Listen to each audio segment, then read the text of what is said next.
Hello and welcome back to Off the Record. My name is Nick Tannenbaum. It's been just 2 days since President Donald Trump has announced a ceasefire between Israel and Iran, and we already have a very public crash out. In the days since the news first broke, President Trump has remarked they don't know what the fuck they're doing.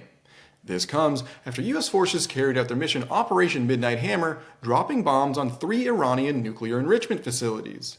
This strategy, coined the pound the rock method, is Donald Trump's answer to echoes of a very similar sentiment, calling for him to run the damn ball.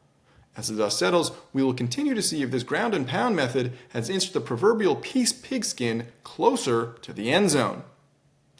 In local political news, Zohran Mamdani has edged out Andrew Cuomo to win the Democratic primary for mayor of New York City. Some rejoice, saying you don't mess with the Zohran. Others are less thrilled, conceding that New York City will continue to be run by the mob. Yeah, the woke mob.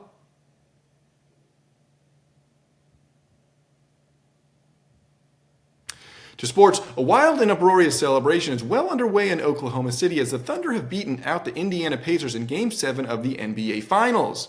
The two best words in sports have proved to have a bigger subtext than the actual game, as now many are calling it the least impressive title in NBA history. It was just 7 minutes into the game that Indiana Pacers star Tyrese Halliburton injured his already strained right calf, forcing him to sit out for the remainder of the game. Fans everywhere fell silent as if it was quite apparent Halliburton had ruptured his Achilles and will likely miss the entire next season. Many historians will draw parallels recounting that despite Achilles dying in the Battle of Troy, the Greeks were still able to win the war. Now that is not the case for the Pacers on Sunday, but then again, the Greeks didn't have to deal with a myriad of questionable calls by the referees. From all of us over here at Off the Record Studios, we extend our most sincere well wishes to Halliburton and Pacer Nation. In other sports-related news, Tommy DeVito and Jackson Dart of the New York Giants have expressed their joint interest in going on Netflix's hit reality dating show Love Island together, thus fulfilling the ultimate destiny of every third-string quarterback everywhere: become a reality TV star. And finally, it's being called the largest internet security breach in the history of the world, as 16 million passwords have been leaked. The leak included passwords to social media, healthcare, and financial accounts. This comes at a time where most Americans are uncomfortable with their savings and saying nearly 60% live paycheck to paycheck.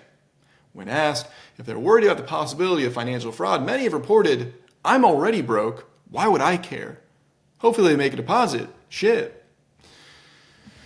That is all for us for this week. We will continue to follow as global events unfold. This has been another episode of Off the Record, signing off but never backing down. My name is Nick Tannenbaum. Thank you. I love you. I'm sorry. See you next time.